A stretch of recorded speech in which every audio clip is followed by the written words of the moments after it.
Բարի երեկո, Ազատություն TV-ի ուղիղ եթերը լրատվական կենտրոնն է շարունակում։ Այս թողարկման ընթացքում դիտեք։ Որպես ջերմեռանդ հավատացյալ, թե որպես վարչապետ է գլխավորում կաթողիկոսի հեռացման շարժումը։ Լիազորություններն անցնել-չանցնելու թեման Փաշինյանն այսօր շրջանցել է։ Քանի որ ձեր հարցի մասին նախապես չգիտեի, չեմ պատրաստվել։ Ռուսական երկաթուղին ֆինանսական խորը ճգնաժամի մեջ է, ինչ կլինի հայկական երկաթգծի հետ։ Ադրբեջանական բենզինի նոր խմբաքանակը հայաստանյան նույն ընկերություններն են ներկրում։ Նորությունն է, որ միայն այսպես կոչված պրեմիում չի գալիս, այլ նաև ռեգուլյար է գալիս եւ դիզել է գալիս։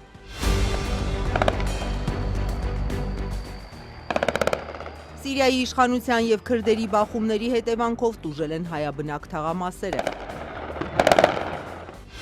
На ранок у Днепропетровской области без электропостачания залишається близько 800 тисяч споживачів. Սաստիկ ցրտերի պայմաններում ռուսները թիրախավորել են Ուկրաինայի էներգետիկ ենթակառուցվածքները, մոտ 1 միլիոն մարդու թողնելով առանց ջեռուցման եւ ջրամատակարարման։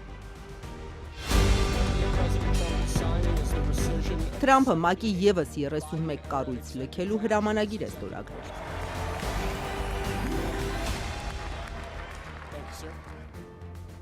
Նիկոլ Փաշինյանը տեղեկացրել է, որ իր մասնակցությամբ 3 տեղի է ունեցել եկեղեցու բարենորոգման խորհրդի առաջին նիստը, նաև որ որոշումներ են կայացրել։ Ինչպիսի ոչ 3, ոչ այսօր չի բացահայտել։ Հենց ինքը Փաշինյանն այսօր չի թաքցրել, որ կաթողիկոսի հեռացման հարցերը վարչապետի կեցավայրում են քննարկվում։ Մի քանի օր առաջ էլ նա որպես վարչապետ իր ստորագրությամբ միացել էր Գարեգին II-ին հեռացման ծրագրին։ Ոչ թե որպես եկեղեցու հետևորդ, ինչպես ամիսներ շարունակ էր պնդում։ Ընդդիմությունից կարծիք է հնչում, որ եկեղեցու ներքին կյանքին խառնվելու համար վարչապետին քրեական պատասխանատվություն է սպառնում։ Իր լիազորությունների վերաբերյալ ազատության հարցը Փաշինյանը այսօր ըստ էության շրջանցել է, ասել է չի պատրաստվել, քանի որ չգիտեր, որ այդպիսի հարց կլինի։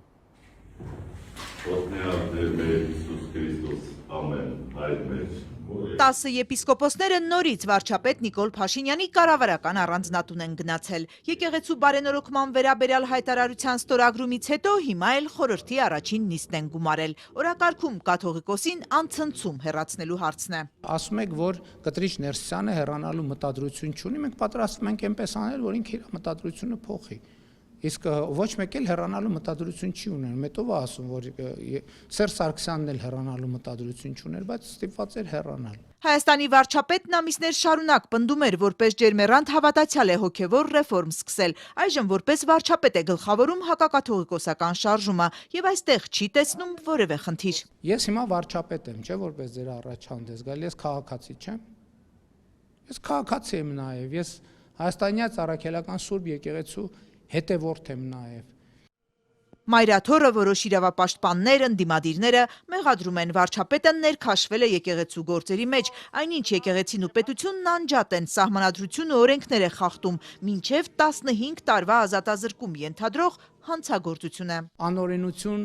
փնտրեցին, հոգնեցին փնտրելուց եւ քննելուց։ Փաշինյանը սաղմոսով է պատասխանում ընդդիմախոսներին եւ նրանց, որ իր խոսքով եկեղեցին հենակետ են դարձրել պետության դեմ օգտագործելու համար։ Վարչապետի լիազորությունները ոչ թե սաղմոսներով, այլ սահմանադրությամբ ու օրենքներով են սահմանված։ Իր լիազորությունների վերաբերյալ ազատության հարցինի պատասխան Փաշինյանն ասաց չի պատրաստվել, չգիտեր, որ այդպիսի հարց կլինի։ Որտե՞ղ է գրած վարչապետի այնտեղ որտեղ գրած է վարչապետի լիազորությունների մասին, օրինակ վարչապետը լիազորություն ունի բրիֆինգ անելու։ Կա գրած վարչապետի լիազորությունների մեջ, որ վարչապետը չէ, մի րոպե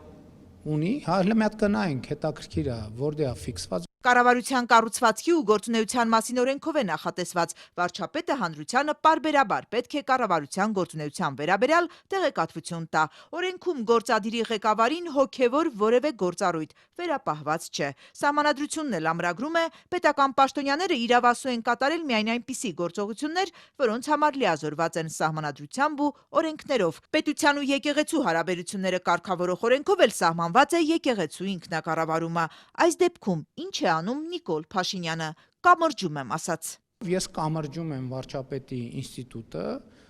կամրջում եմ քաղաքացու ինստիտուտի հետ, կամրջում եմ Հայաստանյաց առաքելական Սուրբ եկեղեցու հետևորդի ինստիտուտի հետ, կամրջում եմ նոր կտակարանի ինստիտուտի հետ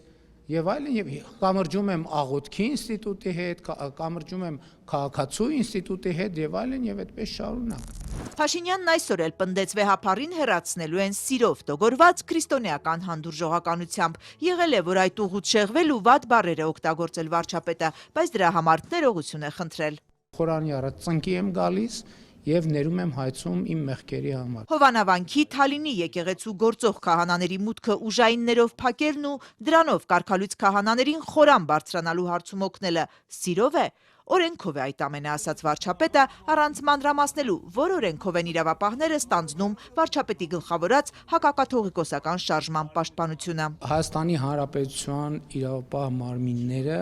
գործում են Հայաստանի Հանրապետության ամբողջ տարածքում։ Դուք խոսում եք օրենքից, որևէ օրենքում գրված չի, որ իրավապահ մարմինները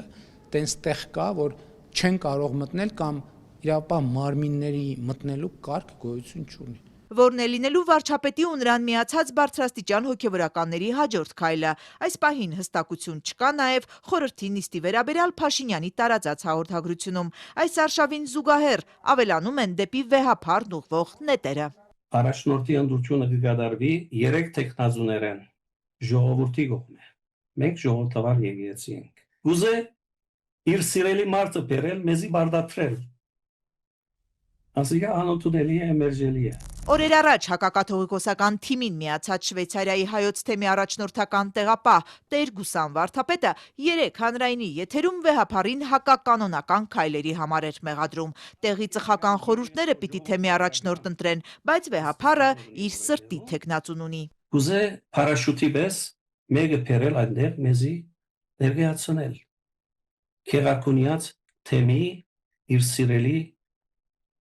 սպասավորը առաջնորդը ինչս է։ Թեմական կանոնադրություն կա, որ հենց կաթողիկոսն է վավերացրել, ասում էր Գուսան վարդապետը։ Մայրաթորից մինչև այժմ որևէ պարզաբանում չեն տալիս։ Եթե Շվեյցարիայի թեմի առաջնորդին ըստ թեմական կանոնադրության պիտի ընտրեն Շվեյցարիայում, ինչու է Գեղարքունիքի թեմի առաջնորդն ուղևորվում Ժնև։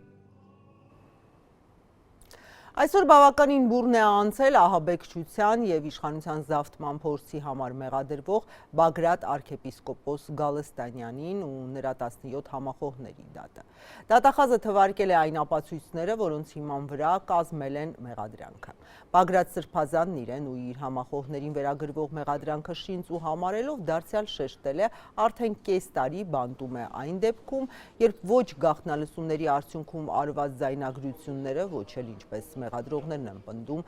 իր իսկ ձեռքով գրված ահաբեկչության պլանը փորձաքննության չեն ենթարկվել։ Գալստանյանը դատարանում մեղադրողներին կոչ է արել չշրջանցել իրավական եւ բարոյական կողմը։ Սա բարձրացրել։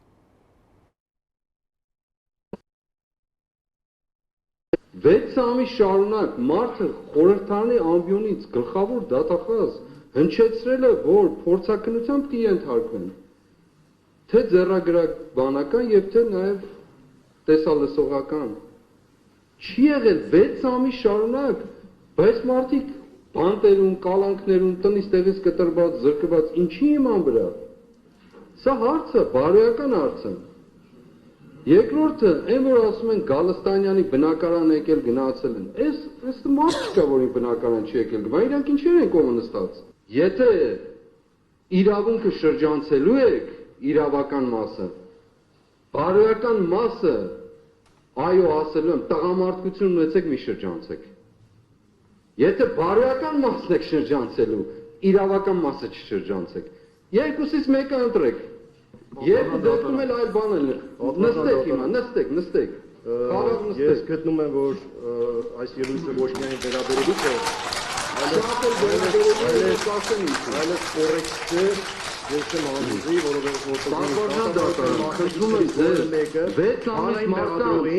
հանրային մեղադրողին տղամարդկության կոչանի կամ այլ կոչեր են։ Այո, ամեն մեկը դատավարության մասնակիցներից պետք է առաջնորդի իրեն վերապահված լիազորություններով։ Ուրեմն, եթե ձեզ դուր չի գալիս տղամարդ լինել չլինելու հանգամանքը, ուրեմն մի եղեք։ Երկրորդ,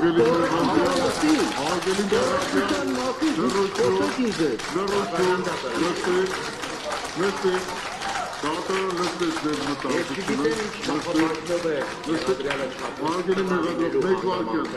Արգելի մեղադրող։ Արգելի մեղադրող։ Կան նման չափանիշ, որ կարողանա Արգելի մեղադրող։ Նստեք մի րոպե։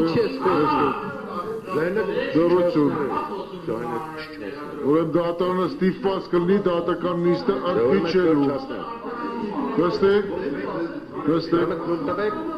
Արգելի մեղադրող։ Նստեք մի րոպե։ Ընտրում նստեք։ Ընտրում նստեք, հա մեկ վարկյալ։ Նստեք։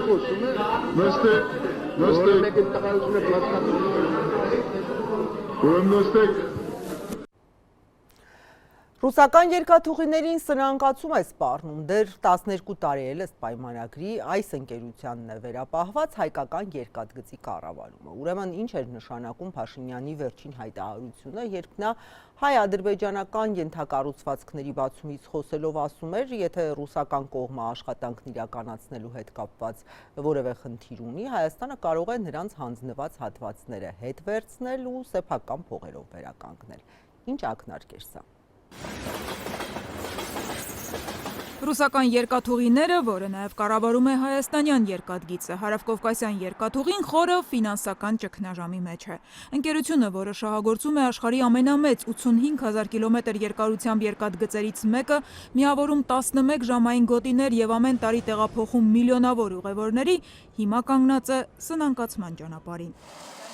Ըստ Reuters-ի անցած 2025-ի տվյալներով ընկերության պարտքերը հասել են ռեկորդային ցուցանիշի ավելի քան 50 միլիարդ դոլարի, պատերազմող երկրում խորացող տնտեսական խնդիրների պատճառով։ Իրավիճակն այնքան վատ է, որ տնօրենների խորհուրդը 20%-ով կրճատել է այս տարվա բյուջեի ծախսերը, դրամական օժանդակություն խնդրել կառավարությունից ու որոշել վաճառքի հանել իր հպարտության աղբյուրներից մեկը՝ Մոսկվայի կենտրոնում գտնվող 62 հարկանի 2 միլիարդ դոլար գնահատվող շքեղ երկնաքերը։ Reuters-ի աղբյուրները նշել են, պարտքերը փակելու համար ընկերությունը կարող է հարկադրված լինել նաև բարձրացնել բեռների եւ ուղևորների փոխադրման գները։ Այս ճգնաժամը ցույց է տալիս ռուսական արդյունաբերության մեջ կուտակված խնդիրները, Ազատությանն ասել է տնտեսագետ Իգոր Լիպսիցը ընդգծելով, բեռնափոխադրումների ոլորտը տնտեսության վիճակի լավագույն ցուցիչներից է։ Սա նշանակում է, որ եկամուտները ցածր են, սակագները բարձր, գնաճը արագանում է, մարդիկ աղքատանում։ Ահա թե ինչ է ցուցադրում ռուսական երկաթուղիների ճգնաժամը։ Ռուսաստանի մասնավոր հատվածի ամենամեծ գործատուի 700,000 աշխատող ունեցող այս ընկերության սրընթաց ըստ պաշտոնական տվյալների սկսվել է Ուկրաինայի դեմ պատերազմից հետո, երբ Մոսկվան ռազմական բեռների փոխադրումը դարձրեց գերակայություն, առաջին գիծ զինվորներ ու տեխնիկա հասցնելու համար։ Սա կատվածահար է անում ամբողջ ցանցի աշխատանքը, Ազատությանն ասել է Հարվարդի համալսարանի Դեյվիսի կենտրոնի գիտաշխատող Անդրեյ Յակովլևը։ Это, безусловно, влияет на сам график движения поездов, потому что сейчас довольно... Ներկայումս բազմաթիվ են բողոքները, թե ռուսական երկաթուղիները բեռները ժամանակին տեղ չի հասցնում։ Պատճառն ընդհանուր առմամբ այն է, որ առաջնահերթություն է տրվում ռազմական բեռներին, ինչը բնականաբար պատերազմի հետևանք է։ Это все, естественно, как бы следствие войны. Խոշորագույն ընկերության պարտքերի մյուս պատճառը փոխադրումների ծավալի անկումն է, հիմնականում արևմտյան պատժամիջոցներից հետո։ Ռուսական փայտանյութի արտահանումը մասնավորապես վերջին տարիներին նվազել է 18%-ով, մետաղներինը 8%-ով, իսկ հանքաքարի եւ ածուխի արտահանումը 5%-ով։ Տնտեսական այս շղթայում ցանկացած օղակի տապալումը դոմինոյի էֆեկտ է ունենում մյուս ոլորտների վրա, ասում է Հարվարդի համալսարանի փորձագետը։ Сейчас РЖД оказывается одним из, насколько я понимаю, крупнейших заемщиков у ВТБ. Այս պահին ռուսական երկաթուղիները պետական ՎՏԲ-ի խոշորագույն վարկառուներից է, եւ եթե ռուսական երկաթուղիները չկարողանա մարել իր վարկերի տոկոսները, դա կասկածի տակ կդնի ՎՏԲ-ի ֆինանսական կայունությունը, իսկ ՎՏԲ-ն Ռուսաստանի առանցքային բանկերից է, այսինքն սա շղթա է, որտեղ մեկ օղակը քաշում է մյուսին։ В которой одно звено тянет за другое. Ռուսական երկաթուղիները 2008-ից 30 տարով կառավարման է վերցրել նաև Հայաստանի երկաթուղին։ Ընդ որում անցած շուրջ 2 տասնամյակի ընթացքում եզակի են եղել տարիները, երբ հարավկովկասյան երկաթուղին աշխատել է շահույթով եւ Հայաստանի բյուջեից միլիոնավոր դրամների սուբսիդիա չի ստացել որպես վնասի փոխհատուցում։ Ըստ ընկերության հաշվետվության հարավկովկասյան երկաթուղիների հասույթը 2024-ին նախորդ տարվա համեմատ նվազել է ավելի քան 3 միլիարդ դրամով կամ գրեթե 20%-ով։ Ընդ որում եկամուտները նվազել են եւ բեռնափոխադրումներից եւ ուղևորափոխադրումներից ու կոնցեսիոն ակտիվների բարելավումներից։ Քառամյա կտրվածքով հարավկովկասյան երկաթուղիների կողմից Հայաստանի բյուջե վճարած հարկերը նվազել են ավելի քան կիսով չափ 55%-ով։ Եթե 2021-ին ընկերությունը բյուջե էր վճարել 5.8 միլիարդ դրամ, ապա 2024-ին երկաթուղիների վճարած հարկերը կազմել են 2 միլիարդից մի փոքր ավելի։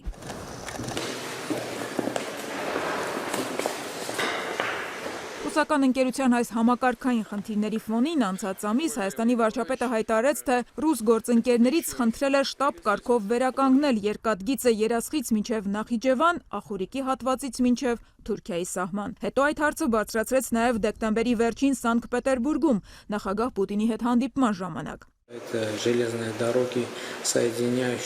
Սրանք այն երկաթուղիներն են, որոնք կապում են Հայաստանն Ադրբեջանի, Ադրբեջանի հիմնական մասը Նախիջևանի եւ Թուրքիայի հետ, քանի որ բավականին ակտիվ քաղաքական գործընթաց է ընթանում։ Չեմ կարող ասել, որ հիմա արդեն կան քաղաքական որոշումներ այդ երկաթուղիների վերաբացման վերաբերյալ, բայց կարծում եմ, որ իրավիճակը հասունացել է այնքան, որ անհրաժեշտ է նախապատրաստական աշխատանքներ իրականացնել։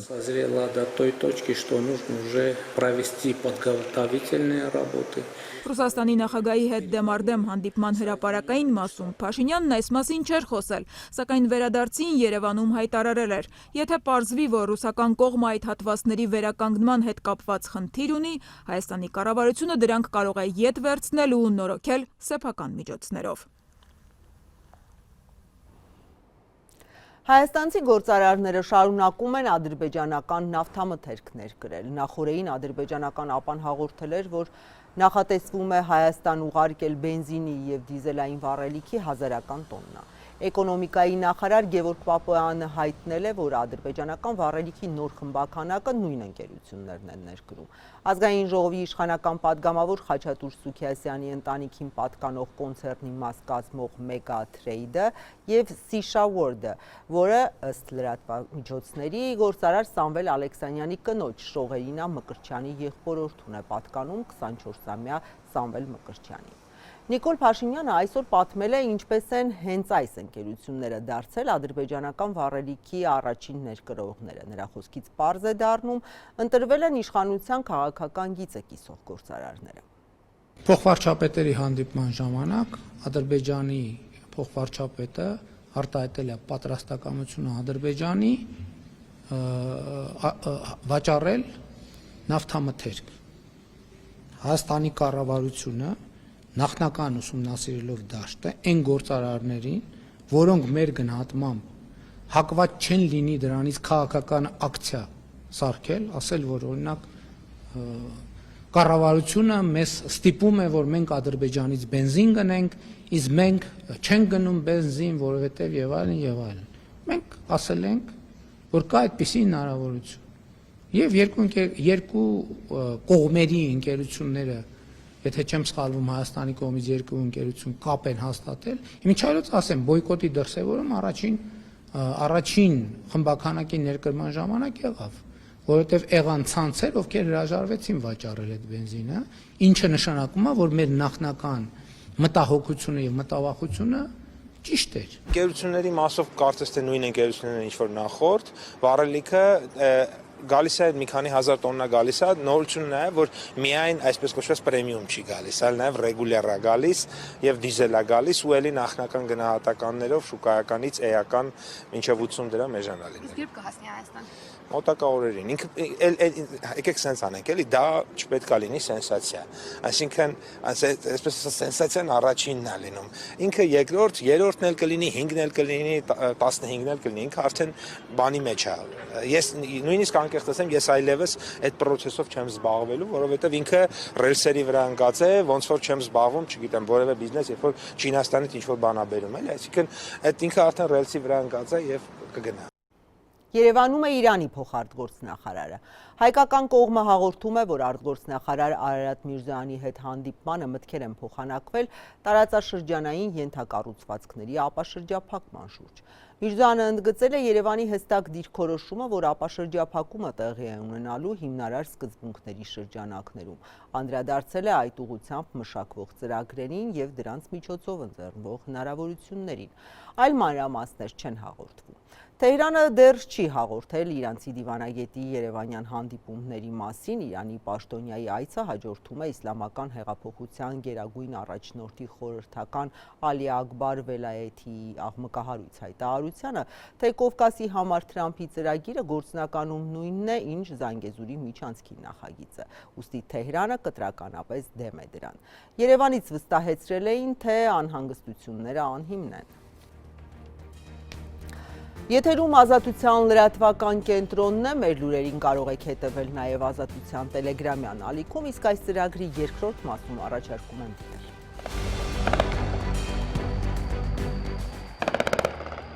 Սիրիայի իշխանության եւ քրդերի բախումների հետևանքով տուժել են հայաբնակ թաղամասերը։ На ранок у Днепропетровской области без электропостачания залишається близько 800 тисяч споживачів. Սաստիկ ցրտերի պայմաններում ռուսները թիրախավորել են Ուկրաինայի էներգետիկ ենթակառուցվածքները, մոտ 1 միլիոն մարդու թողնելով առանց ջեռուցման եւ ջրամատակարարման։ Թրամփը ՄԱԿ-ի եւս 31 կառույց լքելու հրամանագիր է ստորագրել։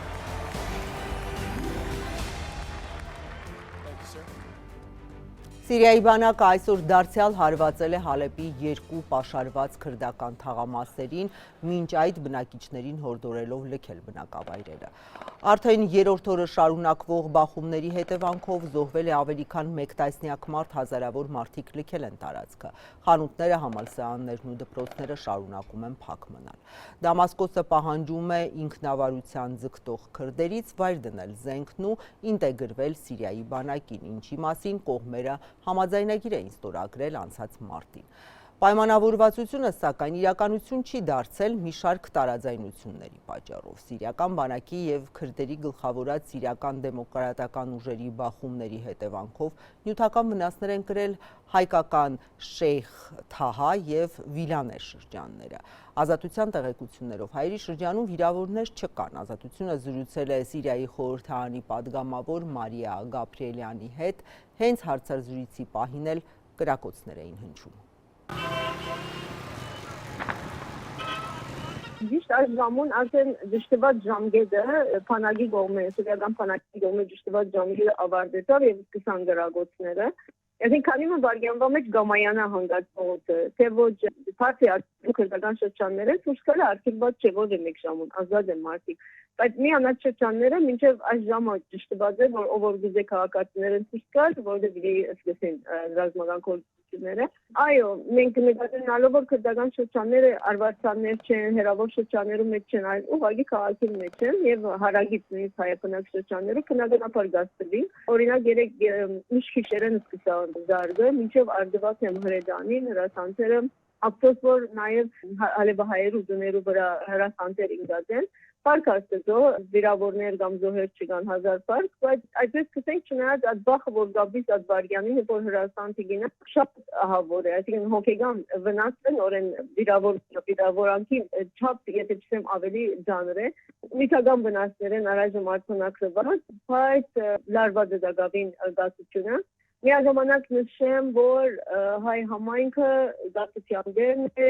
Հայդար Արազովոստու Գրիգոր Լուսավորիչ եկեղեցու ներկնասրահը պատրաստ է ընդունելու մեր հայրենագիտները, անոնք որոնք կսկան, որ իրենց պայմանչությունը վնասված է լայրինի, կսկա, որ ինքը աբահով չէ, գտնա թիմել եւ աբաստանարան գտնել այդտեղ։ Նաեւ Սիրիահայության խաչի թարմանադունը փակ է առողջապահական բարականերու համար, հուսամ ավելի լավ խաչիթարներ եւ համաձայնության կհասնեն։ Կան հայեր, որոնք նախընտրել են տանը չմնալ եւ գնալ եկեղեցու նախասրահում ապաստանել։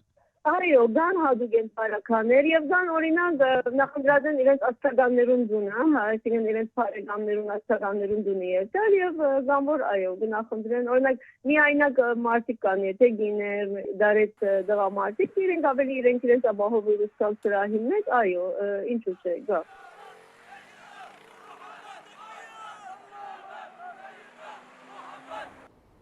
Միջազգային թեմաները շարունակելով Իրանի արտգործնախարարությունը հայտարարություն է տարածել Միացյալ Նահանգներին մեղադրելով երկրի ներքին գործերին միջամտելու մեջ եւ նշել Իրանի ժողովուրդը թույլ չի տա, որ Միացյալ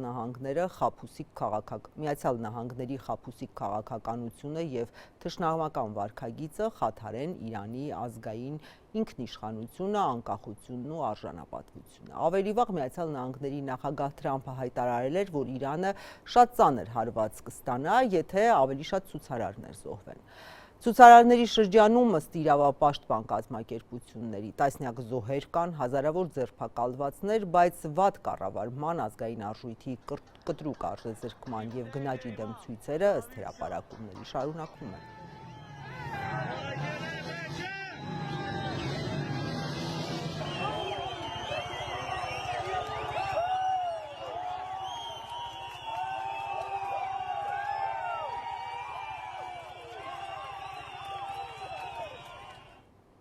Միացյալ Նահանգների նախագահը նաև հայտարարում է Վենեսուելայի նկատմամբ վերահսկողություն սահմանելու մասին։ Տեսնենք, թե դա ինչ է ենթադրում ըստ Թրամփի։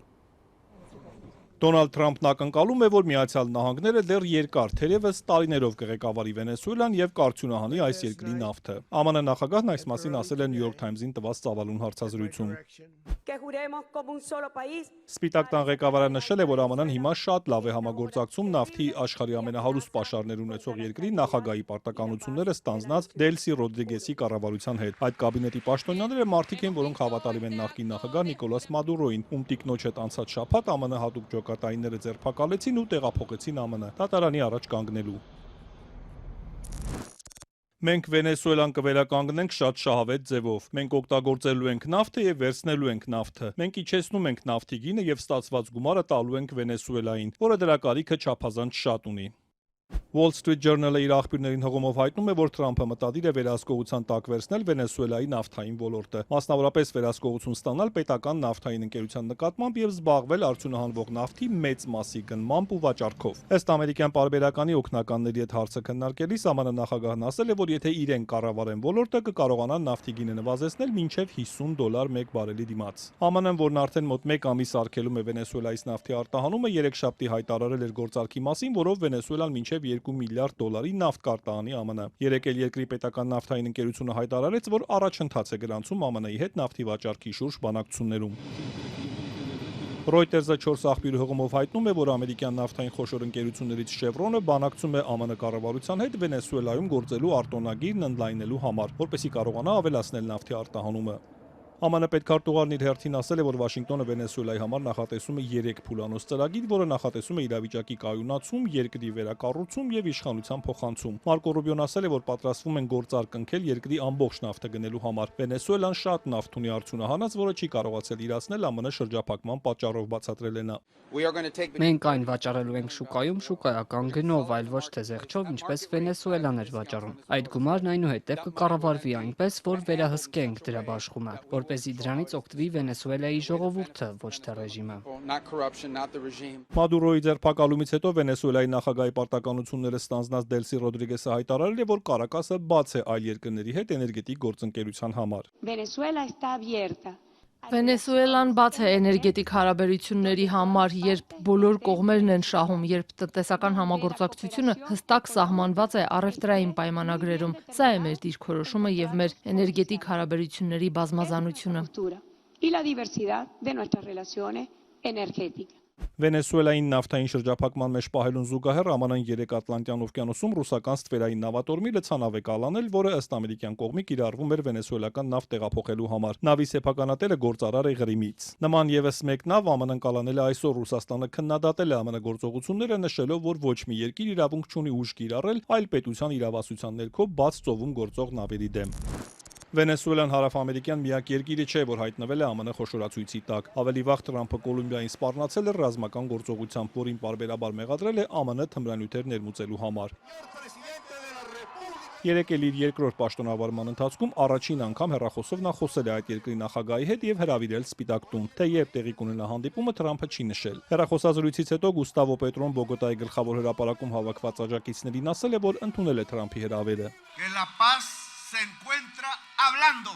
Խաղաղությունը ձեռք է բերվում երկխոսության միջոցով եւ դրա համար ընդունում եմ բանակցելու նախագահ Թրամփի առաջարկը։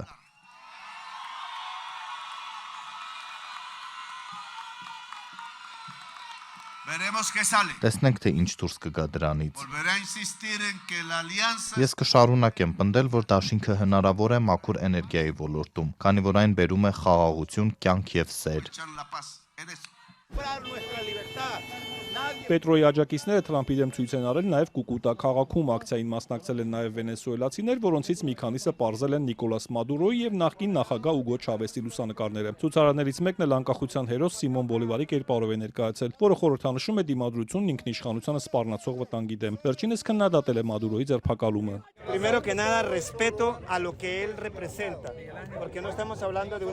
Անկախ նրանից համաձայն եք թե ոչ նրա մտածելակերպի հետ, նա կատարում է պետությունը ղեկավարելու իր առաքելությունը, ու եթե նրանք առևանգում են ձեր նախագահին, նրանք առևանգում են ամբողջ հայրենիքը։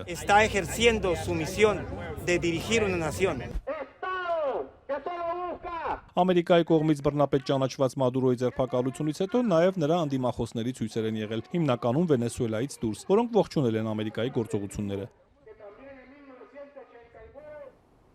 Միացյալ Նահանգների նախագահը հրամանագիր է ստորագրել, որով երկիրը դուրս է գալիս միջազգային 66 կազմակերպություններից, այդ թվում ՄԱԿ-ի 31 կառույցներից։ Փաստաթղթում նշվում է, որ դրանց գործունեությանը Միացյալ Նահանգների մասնակցությունը հակասում է նահանգների շահերին։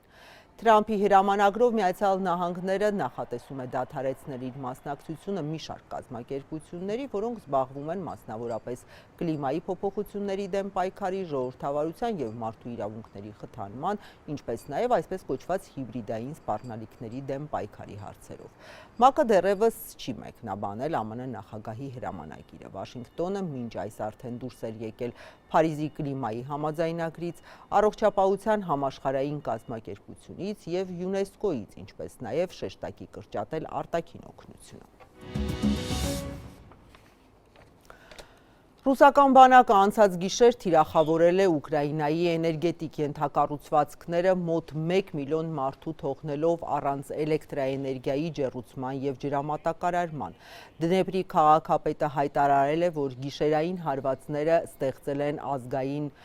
մասշտաբի արտակարգ իրավիճակ։ Ուկրաինայի էներգետիկայի նախարարությունը հայտարարել է, որ միայն Դնեպրոպետրովսկի մարզում մոտ 800,000 մարդ մնացել է առանց էլեկտրաէներգիայի, մինչև դրսում ջերմաստիճանը հասել է -11 աստիճանի։ Էներգետիկայի ոլորտի եւ ենթակառուցվածքների վրա նման հարվածները բացարձակապես ոչ մի ռազմական հիմնավորում չունեն, սոցիալական ցանցում գրել է նախագահ Զելենսկին, հավելելով սրանով Ռուսաստանն ուղղակի ուզում է, որ Ուկրաինայում կենթանի մարդ եւ կյանք չմնա։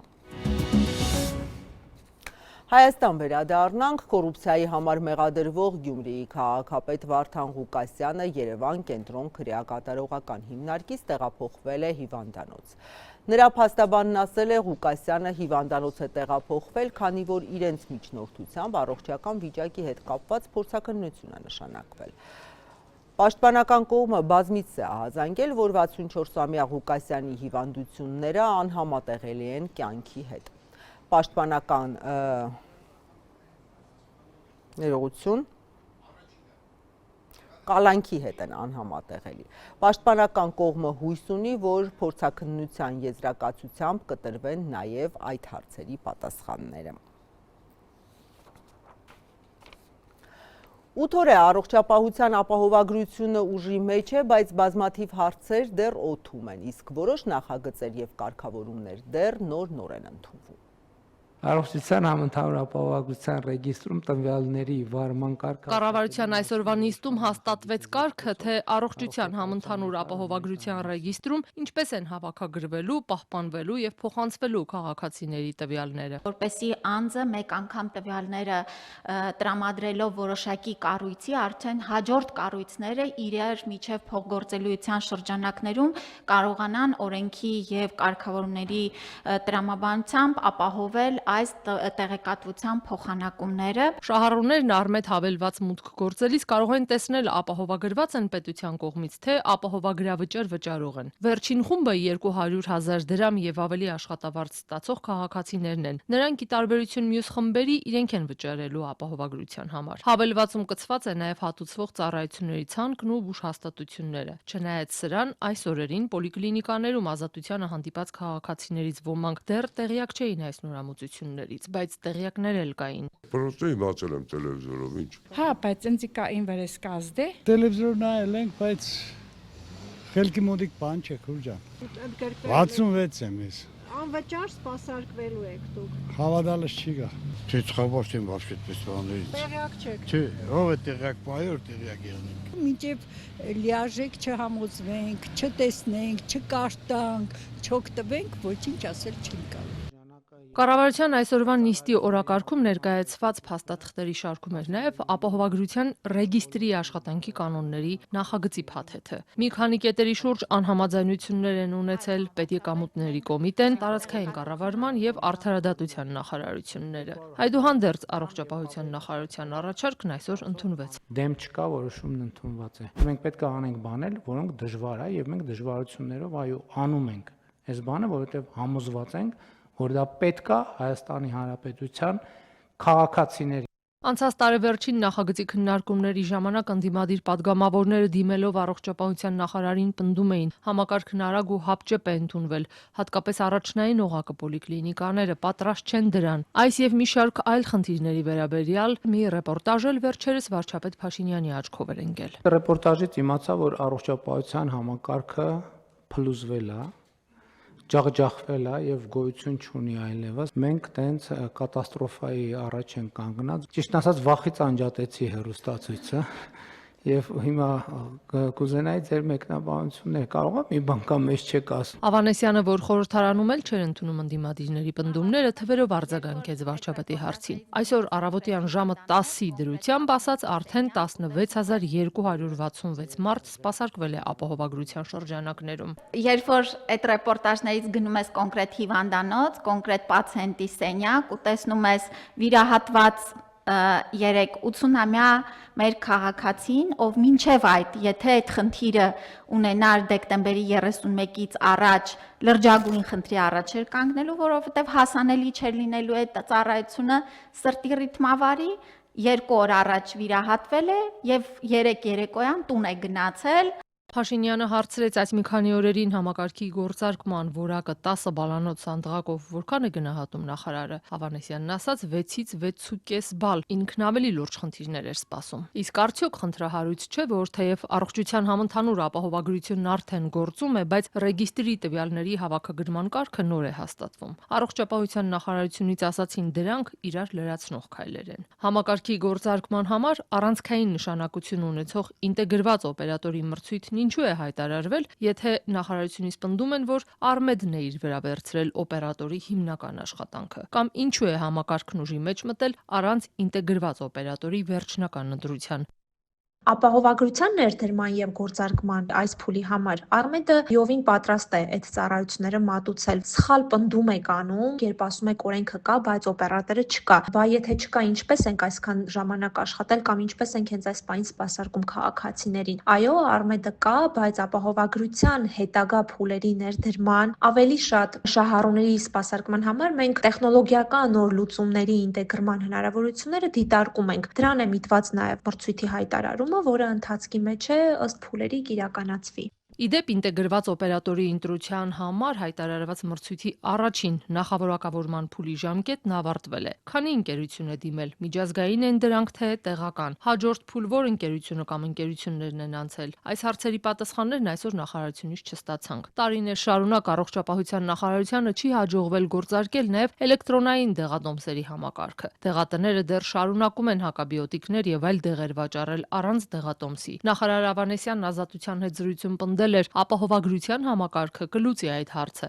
Դեղատները չեն ստանա դուրս գրված դեղերի համար պետությունից հատկացված գումարները, եթե պատշաճ չլրացնեն։ Այս օրերին նաև համացանցում են տարբեր օգտատերեր շարունակում հարցուփորձ անել, ինչպես օգտվեն համակարգից։ Շատերն էլ իրենց Արմեդ հավելվածում չեն գտնում օրինակ վերջին հետազոտությունների ամբողջ ցանկը, դրանք հատուկ են ներառվել հիվանդանոցների կամ բժիշկների կողմից։ Կառավարության նիստում նախարարն ու վարչապետը վստահեցրին, դիտողությունները լսում են, խնդիրներից տեղյակ են ու լուծելու են դրանք։ Շահառուներին մենք անուն-ազգանունով հեռախոսի համարներով գիտենք։ Պետք է անընդհատ հարցումներ անցկացնել, որպեսզի հենց առաջի ձեռքից իմանանք մարդիկ ինչ խնդիրներ են հանդիպում։ Թողարկման համար այս թեմաներն էինք առանձնացրել, ես ձեզ հրաժեշտ եմ տալիս, լրահոսը ազատություն.am կայքում թարմացվում է, սոցցանցերի մեր էջերին նույնպես հետևեք, հաջողություն։